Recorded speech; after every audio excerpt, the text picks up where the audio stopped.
حضرت ابو ہریرہ رضی اللہ تعالیٰ عنہ سے مروی ہے کہ حضور صلی اللہ علیہ وسلم نے فرمایا اپنے گھروں کو قبریں نہ بنا دو، بے شک شیطان اس گھر سے دور بھاگتا ہے جس میں سورۃ بقرہ کی تلاوت کی جاتی ہے، یعنی وہاں آنا نہیں چاہتا جہاں سورۃ بقرہ پڑھی جاتی ہے۔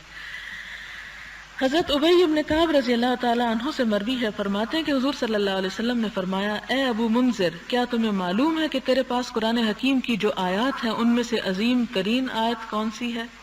میں نے عرض کیا اللہ لا الہ الا هو الحی القیوم، یعنی آیت الکرسی۔ آپ نے میرے سینے پر ہاتھ مارا اور فرمایا اے ابو المنذر، تمہیں علم مبارک ہو، یعنی تم جاننے والے لوگوں میں سے ہو۔ حضرت ابو ہریرہ رضی اللہ تعالیٰ عنہ سے مروی ہے، فرمایا حضور صلی اللہ علیہ وسلم نے مجھے زکوٰۃ رمضان یعنی صدقہ فطر کی حفاظت پر مقرر فرمایا۔ کوئی آنے والا میرے پاس آیا اور وہ کھانے سے کچھ اٹھانے لگا تو میں نے اس کو پکڑ لیا اور کہا میں تجھے حضور صلی اللہ علیہ وسلم کی خدمت میں پیش کروں گا۔ اس نے کہا میں ضرورت مند آدمی ہوں، مجھ پر اہل و عیال کا بوجھ ہے، میں بڑا محتاج ہوں، تو میں نے اسے چھوڑ دیا۔ صبح ہوئی تو حضور صلی اللہ علیہ وسلم نے فرمایا اے ابو ہریرہ، آج رات تمہارے قیدی نے کیا کیا؟ یعنی وحی کے ذریعے آپ کو بھی خبر دے دی گئی۔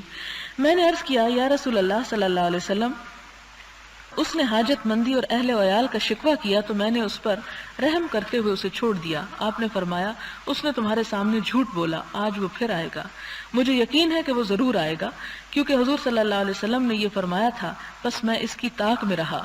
وہ آیا اور کھانا اٹھانے لگا تو میں نے کہا میں ضرور تجھے حضور کی خدمت میں پیش کروں گا۔ اس نے کہا مجھے چھوڑ دو، میں محتاج اور عیال دار ہوں، پھر نہیں آؤں گا، بس میں نے اس پر رحم کرتے ہوئے اس کو چھوڑ دیا۔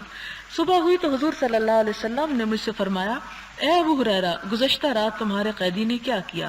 میں نے عرض کیا یا رسول اللہ صلی اللہ علیہ وسلم، اس نے حاجت مندی اور اہل و عیال کا شکوہ کیا تو میں نے اس پر رحم کرتے ہوئے اسے چھوڑ دیا۔ آپ نے فرمایا اس نے تمہارے سامنے جھوٹ بولا، آج وہ پھر آئے گا۔ میں تیسری مرتبہ اس کی طاق میں رہا، وہ آیا اور کھانا اٹھانے لگا تو میں نے اس کو پکڑ لیا اور کہا میں ضرور تجھے رسول اللہ صلی اللہ علیہ وسلم کی خدمت میں پیش کروں گا۔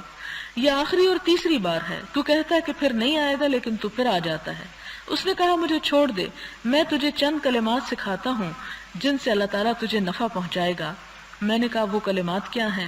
اس نے کہا جب تو سونے کے لیے بستر پر جائے تو آیت الکرسی پڑھ لیا کر، اس طرح اللہ تعالیٰ کی طرف سے ایک محافظ مسلسل تیرے ساتھ رہے گا اور صبح تک شیطان تیرے پاس نہیں آئے گا۔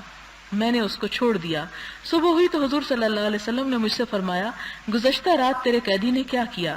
میں نے عرض کیا یا رسول اللہ صلی اللہ علیہ وسلم، اس نے مجھ سے کہا کہ مجھے وہ چند کلمات سکھا دے گا جن سے اللہ تعالیٰ مجھے فائدہ پہنچائے گا، تو میں نے اس کو چھوڑ دیا۔ فرمایا وہ کلمات کیا ہیں؟